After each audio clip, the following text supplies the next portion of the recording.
Hey guys, I'm Phoenix Gray and welcome to LitRPG Happy Hour, the podcast where I sample LitRPG and alcoholic beverages.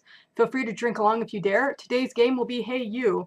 I'll be reading a sample of Steam Whistle Alley, an adventure in augmented reality by Joshua Mason, and I'll be taking a drink every time another character uses the main character's name. This can be their last name, it can also be their handle. If you want to follow along, pause this video and download a copy of the book sample at the link below, or you can just take a drink whenever I do. As a disclaimer, I do not read every book that I drink to. This is all for fun and to help spread the word about LitRPG and these awesome books. Having said that, let's get started. Today I'm going to be drinking this cheap, like a michelada thing. I actually really like micheladas. This is kind of a weird thing. I've seen this in grocery stores and also in convenience stores a lot. I bought this at Walmart for $1.50. Basically, all you do is you cut open this little, I don't know if you can see in there, it's like a little spice packet and you're supposed to pour your beer on top and let it wait. I did save this little label for you guys, and I'm going to let you look at it in a minute, because I have like one of the most perverted sense of humors that I know, so if I can find anything that I can turn into a sex joke, I will. But it says Mega Moist Rim. I don't know if you can see that. That is like the funniest thing ever to me. So I'm excited to try my my Mega Moist Rim. I'll let you know how good that is. So let me pour this Corona, and yes, this is the leftover Corona from the other night. Oh, it's bubbling and it looks gross. I'm gonna give this the benefit of doubt, but I'm guessing this is probably gonna be not that great. I drink there's this little place down the street for me. It's a beverage barn. We have those here in Texas called Red Rooster. And they actually make really good micheladas. I feel like I should have had a backup beer for this. So, oh, is it going to overflow? Don't overflow, don't overflow. Oh god, moment of truth. Shit. I think it's safe. I think it's safe. I'm going to set it down. So, yeah. Anyway, let me go ahead and get this started. So, Chapter 1, The Nut Job. I was sitting outside a small coffee shop by my apartment when across the street from me, I first saw the lunatic that would ultimately change my life. He wore canvas pants, a white long-sleeved shirt, a leather vest, and black gloves. But the oddest part of his attire was the pair of brass and leather goggles strapped around his head. Attire like that in a city like Seattle didn't strike me as being too unexpected. My city was known for being just a little outside of ordinary as far as fashion and attitudes went. What really threw me was how he shouted, "Get back here, you bastard!" as he ran down the street, leaping over a bench at a bus stop while holding his gloved right hand over his head. As he landed, he brought his hand around, slashing at the air as if with an invisible sword. I gulped the last of my coffee and picked my phone up off the table, tapping the camera icon to record this nut job. He moved toward the far end of the street, so I stood up and jogged along the side of the road, keeping pace as I recorded him through the throng of pedestrians, road vehicles, and hover cars that passed by. He continued to slash, thrust, and parry his way down the sidewalk with his invisible sword against his likewise unseen foe, much to the amusement of the window shoppers and other passers-by. Occasionally he shouted more profanities or laughed boisterously. This recording was for sure going to score me some serious views on the vid feeds. I picked up my pace to keep up as he turned a corner onto Fifth Avenue, continuing his brisk shuffle as he switched in and out of what looked like a sword fighter's stance. I had personally taken part in a great deal of swordplay in a few of the VR games I'd played, so while I wasn't an expert, I did recognize the stylized form and movement, and judged that this man wasn't randomly swinging away willy-nilly. As I continued to record, he kept up his onslaught, not even pausing as he reached into his vest pocket and took out a handful of change. He dropped the coins into the cup of a homeless man who sat sprawled on the sidewalk, leaning against a tree, staring up open-mouthed at this one-man melee before him. Then, one wide horizontal slash turned into a downward thrust, and the man erupted with a triumphant cheer. I looked on, not even trying to suppress my grin as the man sheathed his sword, then knelt on the sidewalk. His hands reached out before him as if he were searching through leaves, or, as the gamer in me thought, the corpse of his opponent. He stood up, slipped something into his pocket, and adjusted his goggles as he crossed the street to the honks of autonomous cars and taxis. The man paused in front of the twin rotating doors of a skyscraper and appeared to speak with a non-existent person. After a few seconds, the man looked back to the street, then disappeared through the doors. I stopped recording and put my phone in the front pocket of my jeans as I waited for a gap in the traffic. This man, while eccentric, did not appear to be one of the typical crazies that inhabited my city. Although his clothing was old, he was well dressed, and he didn't exude that aura of danger that made the hair on the back of my neck stand up whenever I encountered one of the more undesirable types downtown. My interest was piqued, and as an opening appeared in the traffic, I crossed the street and found myself in front of the rotating doors he had just walked through. As I entered, I saw a large reception desk in the middle of the spacious, marble-floored entrance. I could still make out the people and cars outside through the smoky glass walls, which dimmed the bright daylight into a comfortable, warm glow. To the right, a pair of escalators led up to and down from a second-floor veranda with lounge areas and coffee shops, although the entrance lobby stretched up otherwise unobstructed for at least 4 stories. To the left of the reception desk, a short hallway held banks of elevators and a directory of businesses. The swashbuckler, however, was nowhere to be seen. I approached an overweight, gray-haired security guard at the reception desk as he was making notes in a logbook. Hey, did you see a guy wearing goggles and a leather vest come through here? The man looked up from his book and gave me an annoyed glare before looking down at my hand resting on the counter. Thick burn scars covered it nearly to the elbow. As was often the case upon seeing my disfigured hand, the guard's expression softened. Sorry, I didn't see anyone like that. What do you mean, like ski goggles? The guard asked as he leaned forward and looked around the lobby. No, never mind, I replied. Thank you for your time. I left the reception desk and approached the business directory boards over by the elevators. I took out my phone and snapped a few pictures of them. The building had 88 stories, and while some floors had 15 or 20 small businesses and practices listed, others were taken up in their entirety by 1 or 2 larger ones. While the sword fighter might very well turn out to be a cosplay aficionado, something nagged at me about him. The more I thought about it, the more it seemed like he was playing a game, his motions calculated and purposeful. I had made many of the same moves in my gaming career. The most probable scenario was that Mr. Nutjob had just spent a little too much time in his immersion rig, and the lines between the real and the virtual had started to blur, or more likely had been destroyed. Giving one last glance to the directory, I decided to head home and look over the video and pictures I had recorded. As I walked to my apartment, I replayed the events of the hour in my mind. I had entered the coffee shop I had been going to for the last year and a half to get my morning fix. My favorite barista's name was Jenny, and she wore her purple hair in a pixie cut. Whenever I came in, she always had a warm smile for me and liked to replace the O in Jacob with a little heart when she wrote my name on the cup. I know, they smiled at everybody, but the ones she gave me felt genuine. I kept promising myself I'd ask her out one of these days, but I had just wrapped up a beta test on a full immersion VR game, Galaxy's Edge, and up until now had almost 0 free time. Not only had this multiplayer space opera paid the rent and kept me in the latest gaming gear, but access to the adult areas of the simulation also let me fulfill some of my more pressing desires. Still, I don't care what the technology forums say. Virtual Nookie is no substitute for the real thing. All thoughts of romantic interludes disappeared when I saw the strange man flailing down the street. My apartment was 5 blocks down the hill near the picturesque Seattle waterfront. I never utilized the hover shoes or other methods of self-propulsion that pedestrians seem to favor these days, preferring instead the exercise that came with good old trudging up and down the hills of downtown Seattle. If I had to go further, I'd hail a Lyft or hover cab, using the time alone to work on projects or catch up on the news. I entered the vintage brick building, reinforced against earthquakes and erosion with modern architectural supports, and greeted Lenny the doorbot. How's it going, Lenny? I inquired as I approached the elevators. Good evening, sir, Lenny responded in a droll British voice. He looked every inch the stereotypical butler, in a pressed tuxedo and perfectly tied bow tie. The only thing that gave his lack of humanity away was the missing feet. The cuffs of his slacks truncated in a black platform with 2 black wheels the size of dinner plates on either side, a blue ring glowing in the center of each. He rolled over to me. While you were out, my crew and I cleaned and sanitized your room, watered your plants, and fed your monkey. If you should need anything else, please do not hesitate to contact me. What would I do without you, Lenny? I asked with a smile as I entered the elevator. As the doors closed, I heard Lenny reply, I do not know, sir. I pressed the button for the 14th floor, and the doors opened about 2 seconds later. I walked down the hall to my apartment and laid my hand on the floor, which opened with a beep when it recognized me. The lights came on, and as usual, Banjo screeched a greeting at me before running up my leg and throwing his arm around my neck. Banjo was a squirrel monkey, a biosynth with short tan fur and bright beady eyes. Biosynths weren't made of meat, but they replicated most biological functions, including breathing and eating, although they were tweaked a bit to make care easier in domestic situations. Banjo didn't exhibit true monkey-like behavior.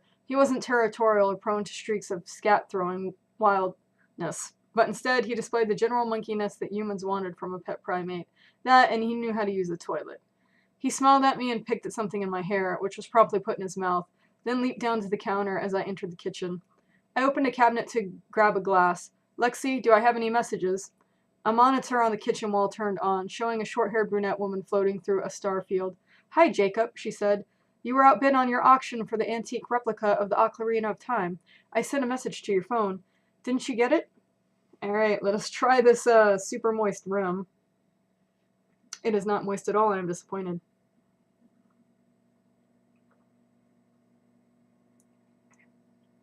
Yeah, this is a very poor substitute for an actual michelada. I swore under my breath. I had been bidding on a 70-year-old promotional piece for the first Zelda game released on the Nintendo 64. No, I was preoccupied. Well, I'll keep my eyes open. I'll find you one, Lexi said. Need anything else? No, I'm good, thanks. I filled up an ice water from the dispenser on the front of my fridge and took it into the living room, taking a moment to enjoy the majestic view of the Olympic Mountains that was afforded me by the transparent sliding doors that led to my patio.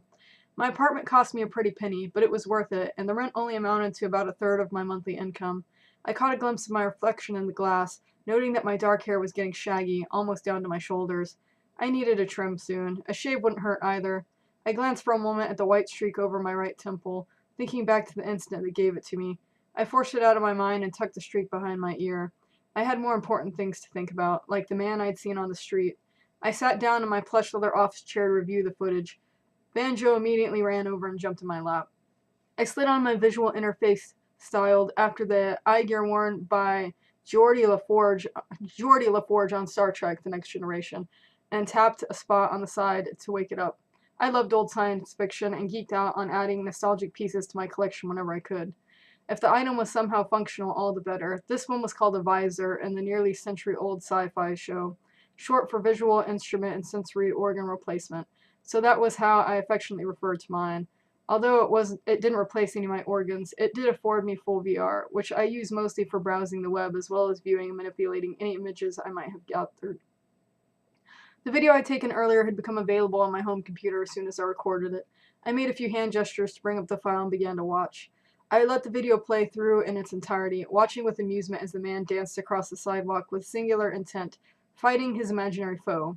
The Visor utilized top-of-the-line retinal projection technology, which along with bone conduction audio made watching the video nearly indistinguishable from when it occurred. The only thing that broke the immersion was the fact I was currently sitting comfortably and petting a monkey. On the second playthrough, I noticed something I hadn't before. Near the hotel's glass door, the man had turned around and looked directly at me. He even smirked slightly before disappearing inside the building.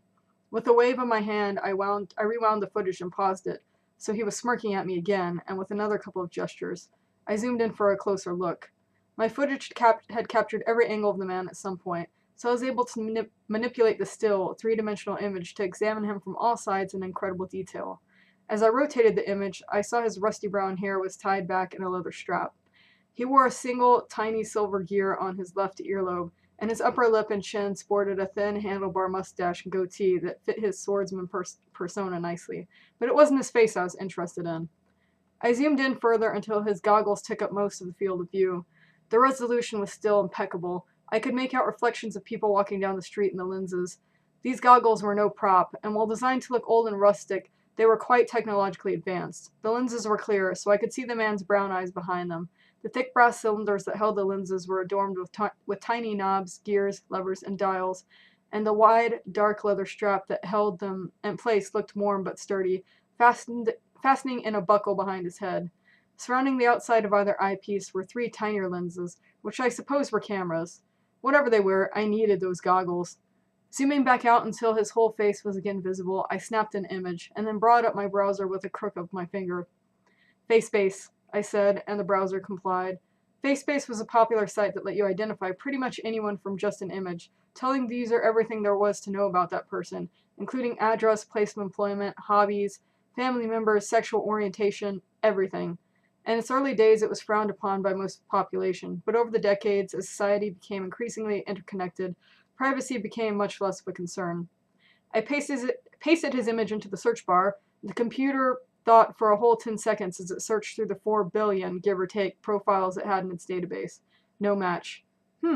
Interesting. It wasn't unheard of to have one's profile removed from Facespace and similar sites, although it cost a good chunk of netcoin. I had mine removed soon after I began working as a freelance beta tester. Powerful scripts existed which could scour the web and look for any image or likeness of a person and remove them permanently. Personally, I liked to keep my roguish good looks when I played in character. Unfortunately, it was common for opponents in-game to try and find the real-life users behind the avatars to harass them if the user rubbed them the wrong way. Facespace not returning a match meant that Slashy McSwordsman here, or the people he worked for, could afford to have his likeness wiped from the web. Tapping my visor off, I raised it to my forehead and took a drink of water. So maybe he's not a nut job, but what is he then? Banjo squeaked at me from his nest in my lap, and I gave him a quick scratch under his chin.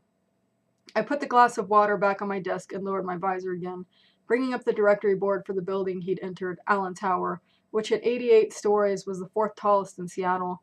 The directory listed hundreds of businesses, corporations, and practices, from janitorial services and taxidermists to VR lounges and massage parlors. A firm called Argo Enterprises took the top 3 floors. I had never heard of them. I opened my browser and with a voice command brought up my search engine to find the company. The first link that came up was Argo's homepage. I opened it and a large clock materialized in front of me, the hands pointing at 5 minutes to 12. The inner clockwork was visible through the center of the device, and I could see the gears turning, some rapidly and others so slowly I wasn't really sure that they moved at all. But it was the writing floating above the clock that sent my heart racing and a smile across my face. In neon green letters were the words Argo Enterprises, and underneath that, Augmented Reality Gaming Online. On the bottom in the same garish font, Steam Whistle Alley, New Seattle. Welcome to Pan Machina AR. This info hit me like a sledgehammer. Augmented Reality Gaming Online. This was my forte. This was what I did for a living. Well, 3 of those 4 words anyway. I had been gaming online since I was 6 and beta testing VR games for the past 5 years. It paid the bills, and all the contracts I'd signed, in addition to my salary, allowed me to put any items I had accumulated in-game on the auction sites once the game hit the open market. The gig paid decently and was notoriously hard to get into, but a few lucky breaks and here I was. Augmented reality had been around since the turn of the century, and despite all the advances in VR, had never lived up to its potential as a gaming platform. The first big breakout utilizing the technology had been Pokemon Go, which allowed players to capture an array of monsters that appeared against a backdrop of whatever the player happened to be facing. Certain monsters existed in certain geographic areas, and the game was widely lauded for bringing video games outside and getting the players up and moving. But in the decades that followed, the industry focused on virtual reality, to the point that most VR games nowadays were indistinguishable from the real world, if the real world included orcs, aliens, and impossibly proportionate characters. Augmented reality still came out once in a while, but they mostly involved a cheap set of AR goggles and a plastic blaster that let schoolchildren shoot imps on the playground. All serious gaming took place in VR. I spent the next hour searching for anything else I could find about the company, but came up almost empty. It incorporated a week ago and just moved into the offices in Allen Tower over the past 5 days. The only name attached to the company was I Am Montbalt. Further searching in Facespace and elsewhere brought up nothing else attached to this name. I was pretty sure it was a pseudonym, even either that or the dude was a ghost. Sighing, I tapped off my visor and set it on my glass desktop, before rising to my feet. Banjo scampered up my chest and perched on my right shoulder. What do you think, Banjo? He cocked his head and chittered at me as I walked over to the sliding glass doors, opened them, and stepped out onto my balcony. Banjo lowered himself down and propped on the corner of the railing like a fuzzy little gargoyle. We stared at the snow-capped Olympics for a while, stark against the blue summer sky. I had to find this guy. I actually really like the cover of this book. It's very cool and steampunk looking, which is actually why I'm wearing one of my steampunk corsets today. Anyway, Chapter 2, The Invitation. I awoke early the next day and started my morning routine. While showering, I decided my best course of action was to do a bit of espionage, which in this case meant more coffee and another visit with Jenny. After I finished primping, I put on some of my nicer clothes, said goodbye to Banjo, shut down my apartment, and headed out. With a spring in my step, I took the elevator down and waved to Lenny as I walked through the lobby. How do I look, Lenny? I smiled at him. He pivoted to face me and rolled closer, face expressionless. You look amazing, sir. Does sir have a date? Nope, I replied. I just have a feeling it's going to be a good day. You ever get that feeling? I can honestly say I've never had that feeling, he replied dourly. But if I ever do, I shall inform you post-haste. I shook my head and smiled, then headed out into the street. It was July, the sun was out, and it was pleasantly warm, with a cooling breeze coming off Puget Sound. I started thinking of Ginny as I worked my way up the hill towards the coffee shop, her eyes forming little crescent moons whenever she smiled, the way she filled out her apron. It's been way too long. I reached the coffee shop with a slight rush of anticipation, and after opening the door, sauntered up to the counter. I was greeted by a skinny bearded man. "What can I get you?" he asked, revealing crooked teeth. My smile trickled from my face. Iced mocha, 4 shots. Tall one if you could. I tapped my thumb on the sensor button into the counter to pay, took my drink, and headed towards a seat at one of the patio tables. As I sipped my coffee and watched the other customers going about their day, I replayed the swordsman's antics in my mind, the leaping, slashing, ducking, and parrying. Granted, I was more of a blaster man than swordsman, but after all I'd seen in VR, it wasn't hard for me to mentally insert enemies into yesterday's skirmish. This must be the next step up in augmented reality, but the logistics alone must be a nightmare. I had so many questions if I was right. Apparently the swordsman could see the world around him, couldn't he? He dodged pedestrians, leapt over obstacles. Were these visible to him or recreated virtually? How did he interact with other people in the real world? What did they look like? Was this a quest-based MMORPG, or was this merely running around looking like an idiot in the public's eye while playing some first-person hack-and-slash? I had 100 more questions, but I wasn't going to find out anything lounging on a coffee shop patio. The swordsman might never make another appearance here. Time to go knock on their front door. I hustled back to Allen Tower and entered the spacious lobby, which appeared especially enormous with all the groups of people mingling about and the sunlight streaming through the plate windows. I walked across the marble floor and into an empty elevator, selecting the 86th floor. Argo took up the 86th, 87th, and 88th floors, so I decided to start at the bottom. The doors opened a minute later to a long, darkened hallway running straight ahead of me. LED lights ran on either side of a dark gray carpet, and they lit up the walls in a deep purple hue. Silvery light cascaded down from more LED lamps set into the ceiling, giving an almost haunted feel to the corridor. The walls were featureless aside from pools and ripples created by the floor lights, with no doors or artwork on either side. When I stepped into the hallway, the doors closed behind me. A plain light gray door waited at the end of the hall. Mounted to its right was a handprint sensor with a muted display the size of an envelope.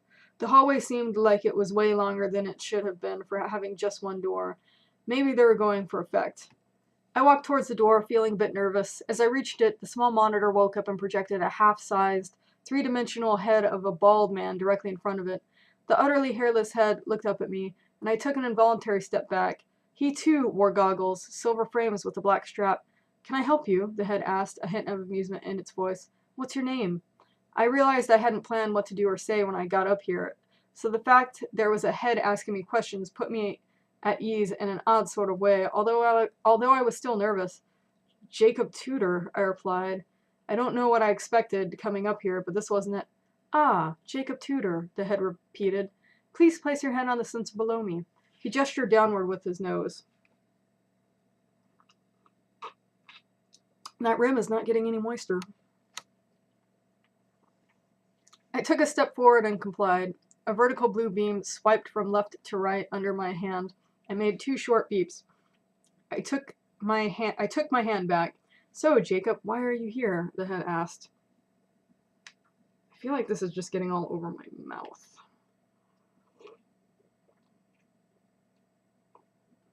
Yeah, I know I'm taking more than one drink, but I'm thirsty. Well, yesterday I saw a guy dressed in some strange vintage-looking clothes, wearing goggles. He was fighting off an invisible monster of some sort, I think. I followed him here. "Ah," replied the head. "I see. So what is it that you think you saw?" "I'm pretty sure he was playing a game in augmented reality," I answered. "I've been around the block a few times in the VR world, so I recognized what he was doing. Even saw him collect his loot." The head chuckled. "I guess our little lure worked." I quirked an eyebrow.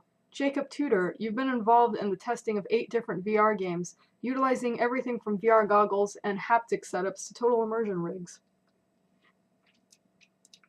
I really want this stuff to come off so I can actually taste it.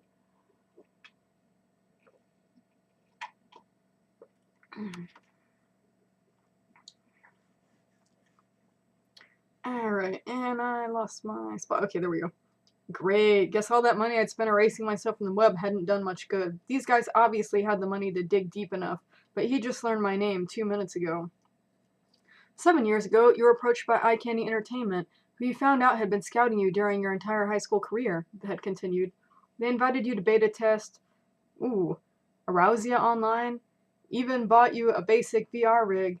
You, a hormonal teenager fresh from graduation, were more than happy to accept a healthy college grad level salary to playtest a virtual reality, massively multiplayer online role playing game chock full of adventure, treasure, and scantily clad women.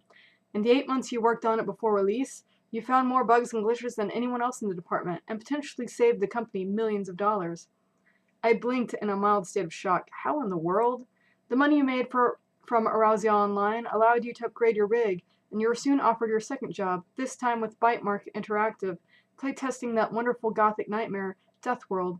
Your success rate in your first job gave you a major bargaining chip, and in addition to your salary, you demanded permission to sell any gear you acquired from beta on the online auction sites once the game fully released.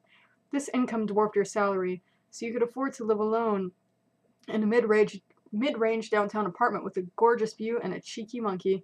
How the hell do you know all this? I shouted at the floating head. Truthfully, I was more amazed than angry. The head ignored my outburst as it continued its speech. Your success continued over the next 3 years. You're currently working on the sci-fi MMORPG Galaxy's Edge, although things are now wrapping up and you spend the greater part of your days bonding with Banjo. You enjoy your life as a loner, but are trying to work up the courage to ask Ginny on a date. The head grinned wide enough to take up half the display. How did I do? Pretty darn well, I acquiesced, a little spooked. Listen, he said, perhaps sensing my discomfort. The reason we know so much about you is because we like you. We think you're the best at what you do, and we'd like you on the team. What team is that? Jacob asked. Well, we'll talk about it tomorrow if you're interested, the head replied with another smile. Tomorrow morning at, say, 11ish?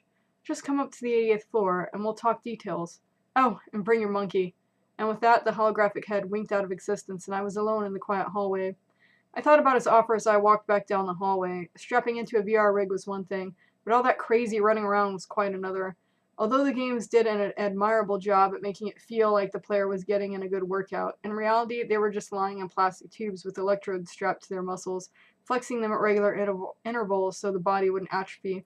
This was different. If I played this, I would have to ration my energy, replenish it with real food and drink. I found myself looking forward to the change. I entered the elevator, and the doors closed. My reflection in the polished mirror stared back at me, and my eyes went to the white streak over my temple. The memory came crashing back. I still lived with my parents when I graduated high school and got my first job with Eye Candy Entertainment. They had no idea what the game was about. I told them it was a typical RPG, filled with dragons and quests and whatnot. It was an RPG, but if they'd known some of the depravity I embraced in there, they probably would have kicked me out of the house. Sometimes I wish they had. My little sister Holly was 8 at the time. My parents left on a bus trip and tasked me with watching her. I told them I'd only enter my rig after she went to bed, and for a couple of days I kept my promise. On the third day, though, I plopped her in front of the television in her room with a sandwich and a glass of juice and jacked into the rig to continue a session from the night before. I lost track of time. 3 naked alien women and the raging hormones of a teenager will do that. When I smelled the smoke, I thought it was something in the simulation. Even when I felt the heat, that too was easily explained by the obscene activities I was involved in. Soon, though, the heat became too much to bear, and I knew something was wrong. I logged out and threw open the lid to my unit and was instantly choked by the thick smoke blanketing my room. I climbed out and ran to my door, searing my palm on the doorknob as I opened it. The hallway was an inferno. White-hot walls of flame separated me from the door to Holly's room, 10 meters down the hall. Staying low, I crawled through the hellfire to her door, where a flaming piece of the ceiling had fallen, blocking my path. Using my forearm, I heaved against it, numb to the pain from adrenaline and the need to get to Holly. I crawled inside, but the smoke made it impossible to see anything. White spots swam frantically in front of my eyes. Then I heard Holly cough. She was under the bed. I crawled to her and reached under the flaming mattress, yanking her out by her arm. Her pajamas were on fire, as was my shirt, but I blocked out the pain and scooped her up, then ran across the room to her broken bedroom window. With the little remaining strength I had, I hurled her limp form through it into the yard and then tumbled out after her. It was raining, and the wet grass felt like heaven against my scorched skin. I climbed on top of Holly, smothering the remaining flames on her pajamas, and then passed out. A day later, I woke up in the hospital, hazily opening my eyes to the tear-streaked face of my mother. She wanted to embrace me, but my left arm and a good portion of my side and right leg were wrapped in bandages. She settled for a kiss on my forehead, her tears dripping onto my face as sobs racked her body. My father was in the ICU with Holly, I learned. Third-degree burns covered 80% of her body. The doctor said she was in a coma. They never learned of my negligence that day, and I had never been able to bring myself to tell them. They thought of me as a hero, and it's something I still hated myself for. My parents haven't been the same since. And Holly's still in a coma. The elevator doors opened. I spent the rest of the day at a waterfront park by my apartment, thinking about the offer, my future, and my past. I called my mother. She was doing well, she said, and informed me that Holly's brain continued to show signs of activity. I had been wiring my parents' money so they could keep Holly at home. It also helped cover the cost of their reconstructive surgery. Her face and most of her torso had healed as much as they were going to, and Mom said now she barely looked as if there'd been an accident. The doctors had healed most of the burns in my body, but I refused to let them treat my forearm and hand. My parents didn't understand why, and neither did I, to be honest. I pushed the thoughts of the incident way down inside, where they had been hiding for the last couple of years. I would make it right someday. For now, I had to concentrate on my work.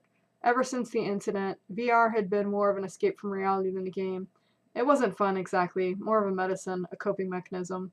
As the sun set over the Olympics, turning the sky brilliant shades of orange and red, I promised myself I would have fun again. Holly would want me to. Aw, that chapter is so sad. Chapter 3, the 88th floor. I went home, made a cup of tea, slipped on my visor, and spent the rest of the day checking my online auctions for the gear I'd acquired while testing Galaxy's Edge. The crown jewel of my current auction listings was a Dartaria-class battle skiff, a highly maneuverable starship built for a crew of 5 or 6, with state-of-the-art shielding and armaments. It was currently going for about 54,000 net coin, but I expected it to finish for at least twice that, enough to pay for my place for the entire next year. It currently had 822 watchers with 23 hours and 57 minutes left to go. Hell yes! Banjo crawled into my lap, curled into a croissant shape, and chittered contentedly as I scratched his head until he fell asleep. I browsed through the remaining items I had yet to list on the auction sites. Probably another 50,000 in net coin there too. For once in my life, I had more money than I knew what to do with. I could afford a bigger place, perhaps get my own vehicle, maybe even a summer timeshare in the Cascades. Raised modestly, I'd never really seen myself living a flashy lifestyle. Mom and Dad never had much money, and were now living simple retiree lives on the East Coast. It was only 4 hours by tube to travel across the country, but I still hadn't been out to see them in nearly a year. I'd have to go soon. For now, I wired them another 5,000 net coin and dropped 5,000 into the account I reserved for my collections. I kept my treasures in an environment-controlled storage unit in the industrial district on the south side of the city. The unit was furnished and very comfortable, and I often fell asleep there on one of the oversized sofas while playing the same games my grandfather had played decades ago. The cavernous room held display rack after display rack of every video game I could get my hands on. Up until about 50 years ago, video games were still available on cartridges, CDs, and DVDs. The oldest of these were nearly a century old. I tried to find games in their original packaging whenever possible, and now had over 3,400 pieces. They weren't just for display. I enjoyed playing the old classics, mostly the pixelated RPGs that would give rise to current games. The Dragon Quest and Phantasy Star series were my favorites. I studied Japanese in school and was able to play the original versions before they got ported to the States. I tried to play them on period-accurate televisions when possible, and had about 8 different televisions and monitors in the unit. With a flick of my finger, I closed out of my auction listings and opened a new field to browse for new pieces to add to my collection. I placed a bid for a copy of Earthbound in the original packaging for the Super Nintendo. I had a copy already, but the box was damaged and didn't include the full-size player's guide and original scratch and sniff stickers, so this was well worth the nearly 20,000 net coin price. I browsed a few more listings before logging off and placing my visor on the desk. "Get up, Banjo," I said. He complied sleepily, and I got to my feet and stretched. He scurried to the bedroom to resume his slumber, and I walked out to the patio to take in the nighttime air and have a good think. Leaning on the railing, I pulled my e-cig from my pocket and took a puff of berry-flavored vapor while staring at the Seattle waterfront. Shades of blue and green lit up the Ferris wheel tonight, and the waterfront building's lights cast rippling reflections on the surface of Puget Sound. One thing was for sure, that bald head sure knew a lot about me. Where there's a will, there's a way, I guess. He said he wanted me on the team, so I guessed the upcoming meeting was more of an orientation than anything else, but this was unfamiliar territory to me. Up until now, all my testing involved jacking into my rig and immersing myself in the game. This time, I'd probably have to flail around like a weirdo in public. Sure, I never hid my nerdiness, but I was never the type to draw attention to myself in public. What kind of game was it anyway, if it even was a game as I knew it? Maybe the whole purpose was to gild the proverbial lily, put a spit shine on the real world to make it less depressing. Lord knows it could use it. Speculating was getting me nowhere, so I put it out of my mind and wandered to my bedroom to go to sleep. The next morning, I made myself a cup of coffee and went back out to the patio. Another beautiful morning. Seattle summers are glorious, not cloyingly hot like in the rest of the country, and the salt-scented breezes coming off Puget Sound almost helped me wake up. I spent a lot of time out there while I wasn't working. The view was peaceful and helped me do my best thinking. The familiar outline of the Olympic Mountains had seared itself into my mind, and just seeing it centered me in a way. It made me feel alert. So it had become my morning ritual to come out here and recline in my deck chair, enjoy my coffee and a vape, and bounce ideas off Banjo. As if sensing my thoughts, the monkey chittered and joined me on the patio, jumping up to his usual perch on the railing to enjoy the view with me. "Morning, buddy," I said. "Sleep well?" Banjo gave me another friendly chitter and proceeded to groom his crotch. No modesty this one. "So what do you think, Banjo? Does this sound like a good job?" "Track," he answered. "Yeah, it does, doesn't it? But I'm not sure how I feel about the whole AR thing. Feels like they're asking me to switch from flying helicopters to airplanes. It's a whole new system," I mused. Banjo stayed silent. I took a puff on my e-cig. I mean, I know where I am in VR. In the back of my head, I know I'm not really in the bottom of a lava-filled cavern fighting spider apes or whatever. I'm safe and sound in my rig. But this looks like it's going to be in the real world, in front of real people, on real streets. Will people even play something like that? I love the idea, but a lot of gamers I know wouldn't make it to level 3 if they actually had to walk while playing. Banjo hopped from the railing onto my lap, where he proceeded to groom me. Some primal part of me liked this particular habit of his. There was something soothing about having a monkey check your hair for nits. I know, I'm odd.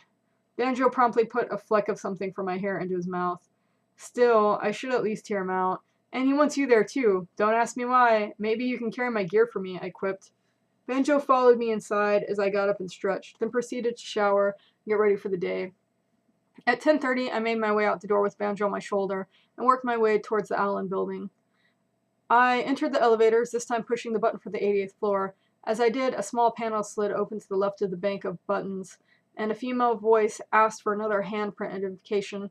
As I pressed my hand to the cool glass, the voice said, "Thank you, Mr. Tudor," and the elevator began to ascend. I am making no leeway on this, by the way. If you can see, that is how much of this moist rim I've managed to get off of here.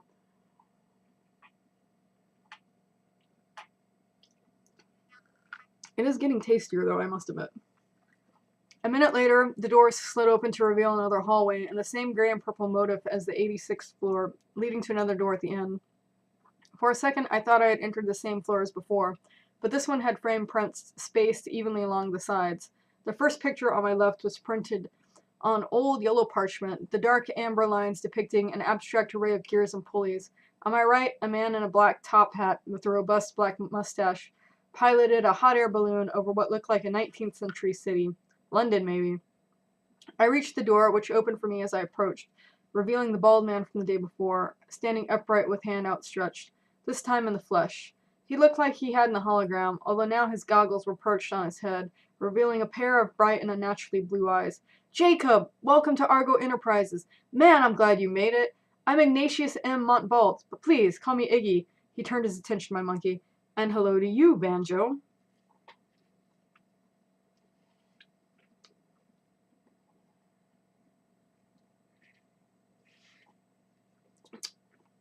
So apparently when I get halfway down this, I can fill it with more beer. I kind of wish I would have opened another one because I'm drinking a little bit more than I had planned, and I feel like I might run out. But anyway, let us keep going. Banjo smiled and waved a fuzzy hand in greeting. I shook Iggy's hand, not quite sure what to say. "Thanks for the invitation," I finally decided on. "Please, come on in. We have a lot to talk about, and I'm sure you have a load of questions," he said, stepping aside so I could enter the room. The floor wasn't your typical techie office. Instead of cubicles, a gorgeous panoramic view spanned the full field of vision. We were high up. You could see the snow-capped mountains in the west behind the Ferris wheel on the waterfront, which appeared diminutive for this height. To the north and south, Seattle sprawled out pretty much to the limits of my vision, with brief patches of green visible between the bases of distant buildings. Simply beautiful. Inside the spacious office were maybe 24 employees scattered about. Almost everyone wore various styles of goggles, although none of the eyewear could be described as modern. Most were comprised of leather and brass, some of silver, while one man's appeared to be carved from wood. Iggy's were made from black leather straps and highly polished silver eyepieces. Like the ones I'd seen on the guy on the street, these had various levers and dials, and the right eyepiece appeared to have 2 additional clear lenses he could flip open. My office is this way, Iggy said, motioning with his hand. Follow me. We'll get you something to drink and I'll fill you in on the key details. I followed, finally speaking when a cute young woman, also begoggled, wheeled up to me on a vintage, gyro-balanced hoverboard. She offered me a drink, and I requested a cup of black coffee. I watched her roll away and nearly ran into Iggy's back when he stopped in front of a glass door, barely noticeable in the glass wall. Iggy's office. He opened the door for me and asked me to take a seat in a chair facing a U-shaped black desk, which I did. I'll be right back, he said. Make yourself at home. I tried to relax a little, taking in the view from his office. Banjo hopped off my shoulder and sat on the armrest, a little bit put off by his surroundings. The girl on the hoverboard rolled back in, dropped off my coffee, gave me a quick smile, and then scooted off. A couple minutes later, Iggy came back in, holding up some papers, and took a seat in a high leather chair on the opposite side of the glass-topped desk. So, Jacob, feel like going on a trip? He asked with a smile. Alright, I made some leeway that time.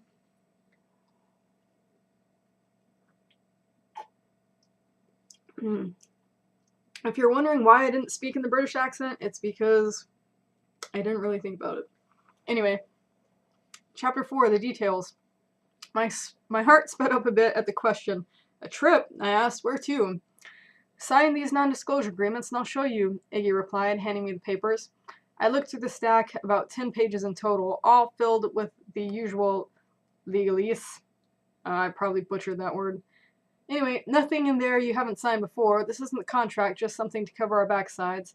I glanced over them. I never read these things, then signed on the indicated lines. Iggy voiced his approval, but then made a strange request. He wanted to borrow Banjo. What for? I asked.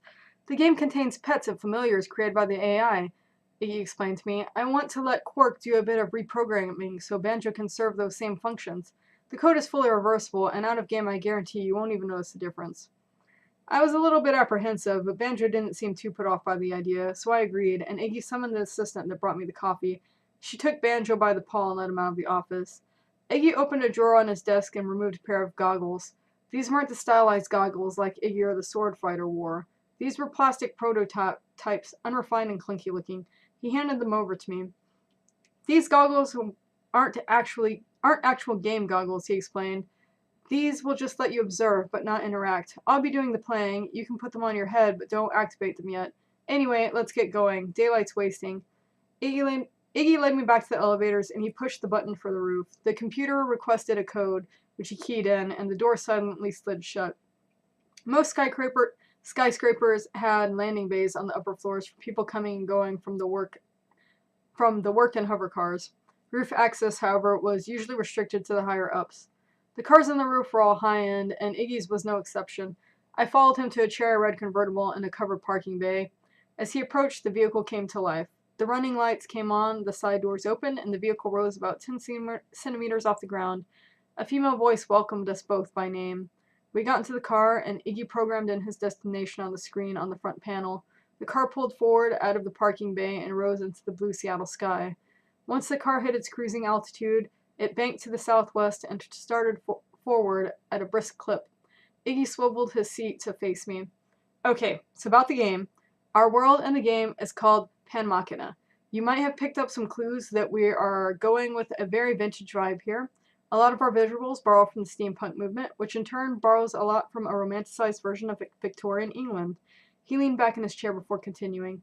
Ours is a world of fantastic technologies, powerful magic, and breathtaking visuals.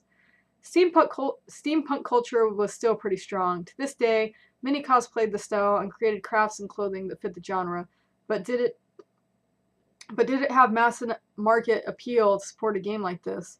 He seemed to sense my apprehension.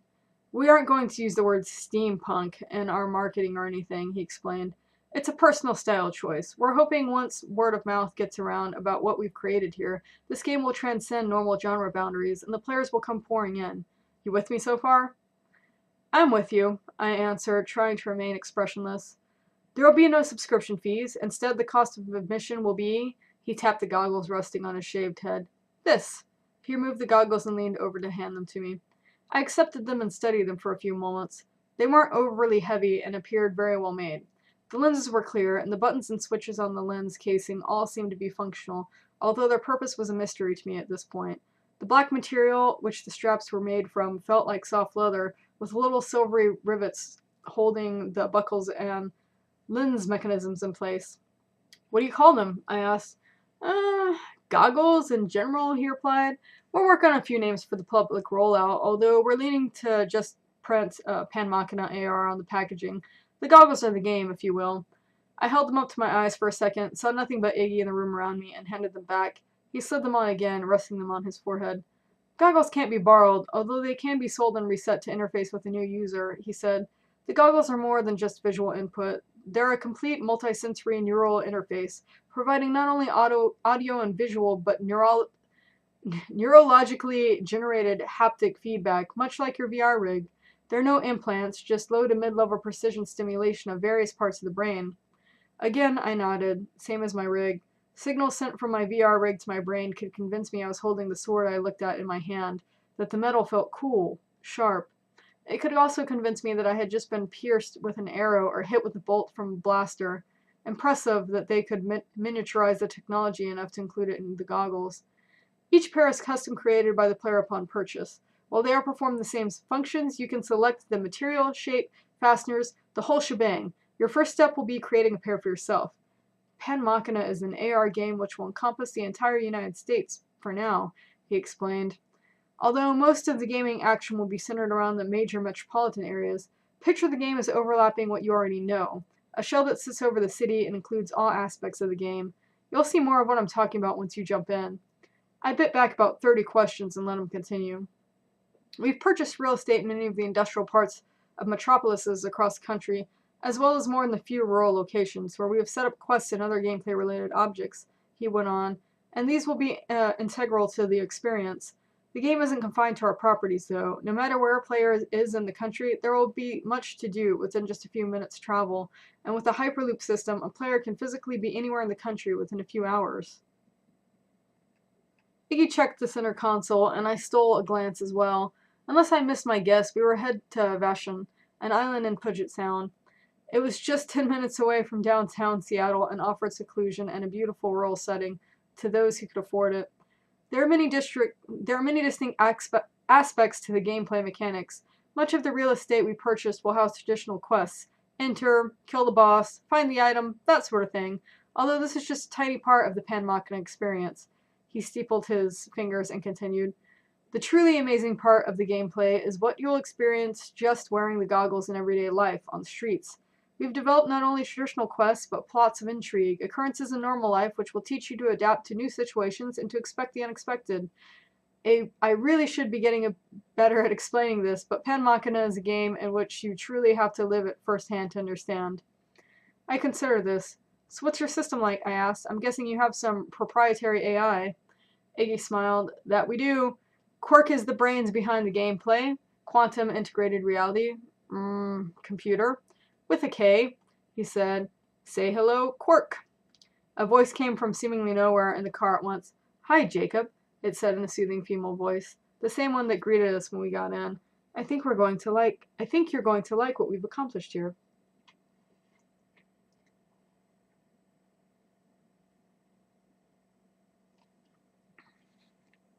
Hi, Quark, I said. Thanks for having me. The pleasure is ours, the voice said. Anything I can do for you, just ask. Quark is our pride and joy, Iggy said, patting the dashboard. She's insanely powerful, capable of generating a stupid amount of calculations per millisecond. You won't hear from her in-game, but she controls all aspects of the gameplay, from stats to NPC creation by imbuing all sentient beings in the game with a little spark of herself.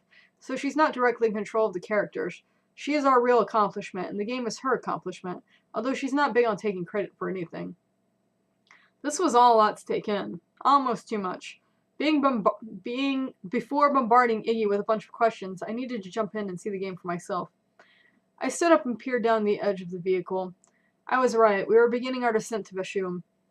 We seemed to be heading to a sprawling mansion on the north shore of the island, with a wooded grassland stretching off to the south of it. Wow, I said. Yeah, that's what I said when I first saw it too. Welcome to my humble abode. The car landed on a pad designed for the purpose a couple 100 meters south of the house. It powered down and the doors opened. You two have fun out there, Quark said. Iggy patted the dashboard affectionately. Thanks, Quark. We'll be back in an hour or so. Instead of heading towards the mansion, I followed Iggy down a spiral wrought iron staircase attached to the pad that led to the sparsely wooded grassland below. When we got to the bottom, Iggy took a few steps in the field, then turned back to me. He slipped the goggles over his eyes and pushed a button on the left eyepiece. He motioned for me to do the same and told me how to activate them. I powered them on. The land itself didn't change, but Iggy did. He was now dressed in a cream-colored sleeveless tunic that laced up the front with leather cord. Over this was a dark brown leather vest, its pockets and straps holding an array of small tools, instruments, and vials containing colored liquids. He wore khaki pants, tucked into high leather boots that ended just below his knees. Completing the look was an oversized pipe wrench hanging in a holster on his belt. A large canvas sack was hung over his shoulder. I'm digging the outfit, I said. Thanks, he said. My character's an engineer. We're crafters of pan machina, although the archaeologists can do their fair share too. He reached into his pack and pulled out a gauntlet. He pulled it on his right hand and flexed his fingers a few times. It extended nearly to his elbow. A long copper cylinder running the length of his forearm was affixed to the back, and I could see a blue liquid sloshing around inside through small glass ovals set into the copper at regular intervals. Thin flexible tubes led out of the cylinder and ran down each finger, ending in sharpened metal points on each tip. He proceeded south, and the already sparse trees thinned out even more, opening to a sunny grassland with wildflowers growing in broad patches, and butterflies dancing from blossom to blossom. A copse of trees stood maybe 50 meters in front of us, and Iggy headed toward it. As we got closer to the stand of pines, I started to hear a low mechanical humming. The sound was coming from tiny speakers mounted on the straps to either side of my goggles, but it gave the impression that it came from the trees ahead of us. Iggy held out his arm, motioning for me to stop. I caught the glint of three metallic objects emerging from the tops of the trees. The objects grew as they headed towards us, and I could make them out for what they were. Bees. Bees made of polished chrome and about the size of chickens. They fanned out as they approached us, and Iggy wasted no time in engaging the first. He held out his gloved hand, fingers extended, and sent bolts of neon green electricity arcing out towards the lead bee. The bee let out a loud robotic-sounding shriek and crashed to the ground at Iggy's feet.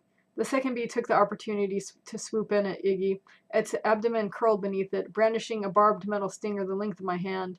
Iggy unhooked the pipe wrench from his belt and swung it two-handed, knocking the bee out of the air with a clang. It landed next to the first bee, which was still limping in slow, lame circles. With two swings of the wrench, he caved in both of their heads. The third bee darted toward Iggy angrily, but he caught the insect in mid-dive with his gauntleted hand. The bee struggled in his grip, wildly thrusting at Iggy's chest with its stinger, but always coming up just short. Iggy's hand began to glow green, and the bee began vibrating, its buzzing whine becoming more high-pitched as the glove glowed brighter. Finally, with a crackle of electricity and a loud pop, the bee exploded, sending jagged chunks of chrome shrapnel flying in all directions. One of the chunks flew toward my chest, but it passed right through me. I relaxed, remembering that the goggles I wore were for observation only. So, what do you think? Iggy asked. I was impressed, and I let him know as much. The bees blended seamlessly into the environment and hadn't looked like computer projections in the least. I kicked at the remains of one of the bees on the ground, but my foot went right through it, of course.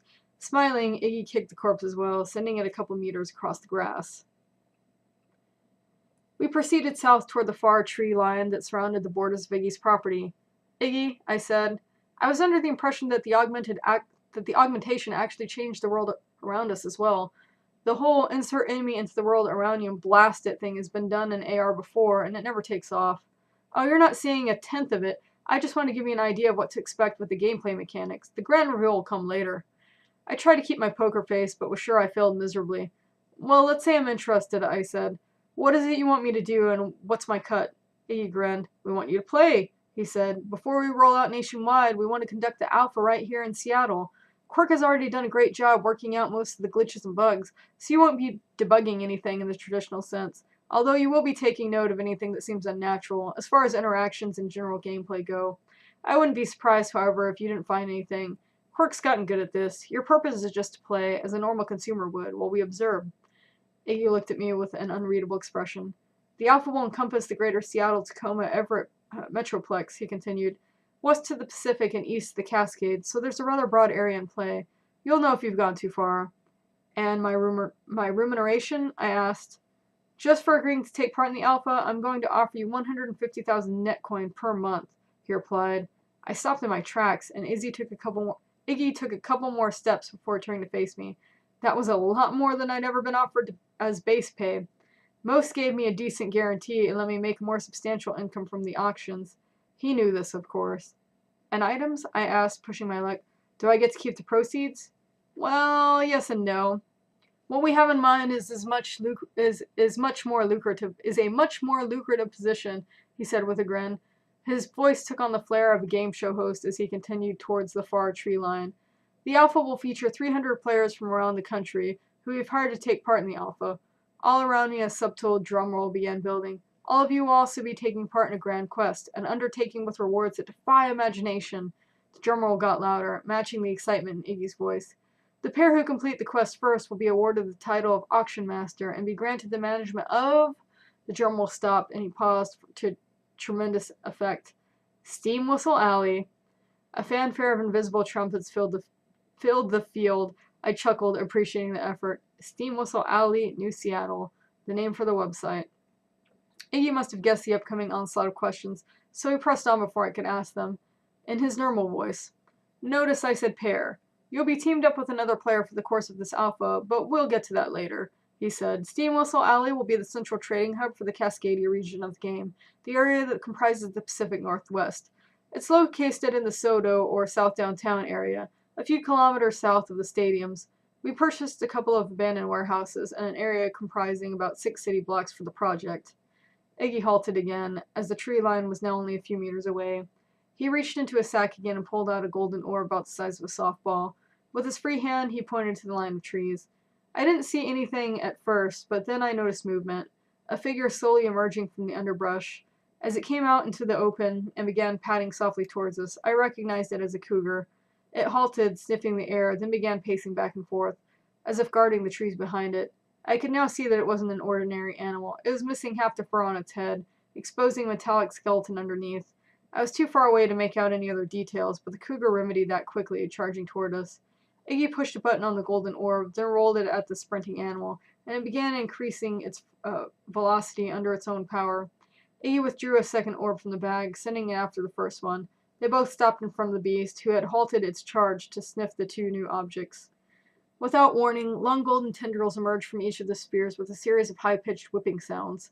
They flailed around wildly before latching onto the beast, wrapping around its neck and ankles.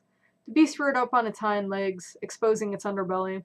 I could see a metal rib cage peeking through more missing patches of fur. The beast roared, struggling into tentacles that wrapped around it, but they held fast, even tightening. The angry roar quickly became yelps of pain as more of the tendrils wrapped around the beast's neck. The tendrils constricted, and the yelping came to an abrupt stop as beast's head flew off with a pop. Laughing, I gave Iggy a brief round of applause, to which he gave a little bow. Man, my reading is bad right now. The two spheres had retracted their tentacles and rolled back to Iggy, who scooped them up and put them back in his sack. With that, he powered off his goggles, resting them back on his head, and I did the same. The corpse of the cat disappeared, and Iggy reverted to his jeans and black polo shirt, his equipment and sack now gone. He started back the way we had come. Where was I? He asked. Oh, the alley. Steam Whistle Alley will house shops, hotels, entertainment venues, and the main auction house for the Cascadia region. There will be several other branch auction houses, of course, but all revenue generated will pass through the main hub at Steam Whistle Alley. A few companies have already purchased retail spots in the alley. None of the retail locations are exclusive to players. Even non-players can go to them, although they will find that without the embellishments afforded by augmented reality, the places themselves won't be as exhilarating. We do expect a small number of the general public to show up just to see what all the fuss is about. perhaps to watch the players. The auction masters, the pair that first completes the quest, will share 10% tithe on all proceeds generated by Steam Whistle Alley. 10% of every auction, 10% of every potion, every gear, every bolt of cloth, every shot of whiskey, for as long as you remain under our employ. Of course, Argo Enterprises gets our 10% as well. Helps to keep the lights on, he said cheekily. I chuckled. Everyone knew that the electricity was free. My head swam as it tried to estimate the numbers involved, and finally I just gave up and asked him, how much are we talking here once the game is released? Iggy grinned at me. Our projections are looking like around 150 to 200 million net coin a month spent in retail establishments and the auction house once the game is released. He paused to let me do the math. And boy, did I do the math. I found myself getting dizzy for a second, almost forgetting to breathe. Even if I didn't finish the quest first, I was at least guaranteed the base pay, which by itself would be more than enough. I think Iggy could sense I had already made my decision. So, Mr. Tudor, he said quietly, are you ready to become an Argonaut?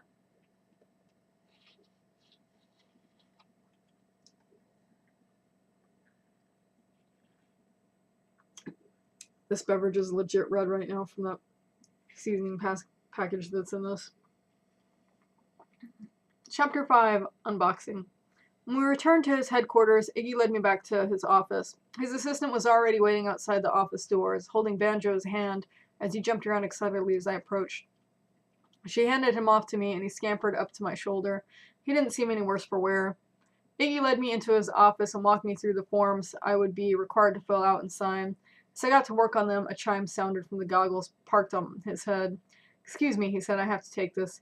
He stepped outside and flipped a lever on his right eyepiece, and a three-dimensional head appeared, floating about a meter in front of him. It was a head I recognized. It was a swordsman from the street. I could only make out snippets of the conversation as Iggy paced the carpet on the other side of the glass wall. The conversation was heated, and I saw a different side of the happy, carefree Iggy I had gotten used to over the past couple hours. Jameson, I don't care what he thinks. You can't take part in the competition. Just observe. You helped create... Quark can run circles around Quark and the glitch.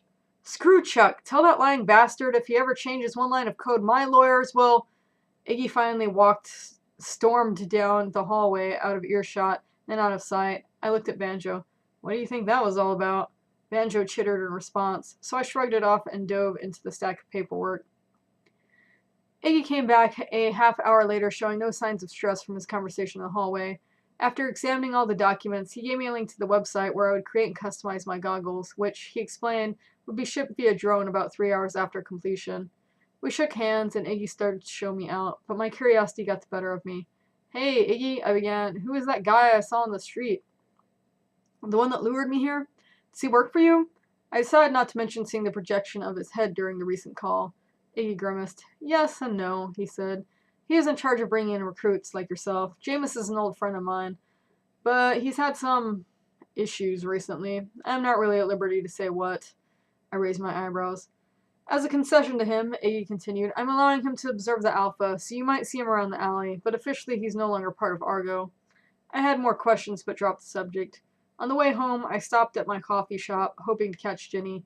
I wanted to celebrate and finally summoned the courage to see if she wanted to go out to dinner. Peeking inside, I could see she wasn't working, so passed up the shop and half skipped down the hill to my apartment. My first month's salary had cleared as soon as I left Iggy's office, and I had mentally picked out a couple high-ticket items I could now afford to add to my collection.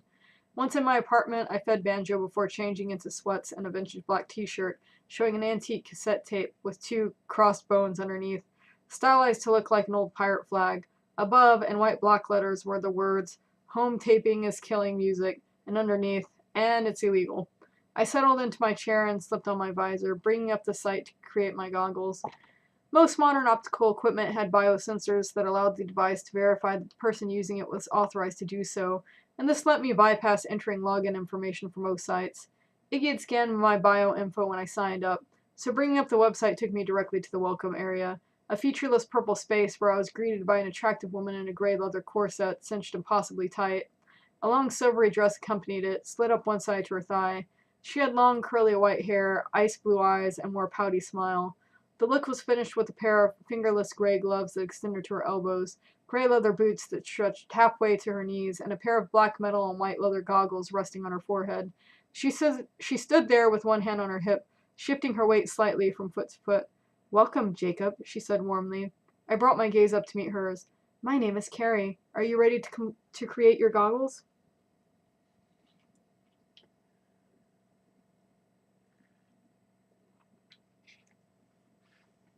I nodded, and she brought up the goggle design interface to the right of where she stood. A 3D representation of my head appeared, a touch unsettling, and with a few subtle hand gestures, I tried on a variety of shapes, sizes, and configurations. Eventually, I settled on a pair with a black head strap as white as duct tape, and dark, smoky metal for the buckles and lenses. I made the left eyepiece a smidge larger than the right one, and for no functional reason added a 10mm antenna to the left side as well.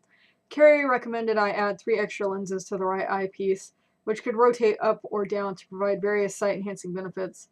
On the right temple, I added a couple purely decorative interlocking gears to finish my masterpiece. Carrie voiced her approval, and I chose the option to create and ship my order. See you soon, she said with a smile. She waved goodbye and disappeared, and I closed out of the site and proceeded to browse the web for a while. Still no mention of Argo Enterprises, Steam Whistle Alley, or anything else I searched for in relation to recent events, except for the original landing page. This wasn't a surprise. Part of the litany of forms I had to sign prohibited me from mentioning anything about the project online or anywhere else. Everyone connected with the program certainly got the same treatment. I checked my email, mostly notifications of auctions closing, but I had won the Earthbound auction and let out a triumphant whoop when I saw it only cost me 14,000 net coins. 2 months' rent, sure, but money well spent. I had oodles now anyway. With that thought, I sent another 20,000 to my parents. They never mentioned my donations, but never rejected them either, and it felt good to help them out when I could. Alright guys, that is the end of my sample. Again, that was Steam Whistle Alley, an adventure in augmented reality by Joshua Mason. I actually thought that was a really entertaining read. It was very unique. It is not like typical of what I've read in a lit RPG, and I'm always liking something new that I haven't seen before. So this was really cool. Anyway, guys, I hope you have a good day, a good night, a good week, a good weekend, whatever time it is when you're watching this, and I will see you later.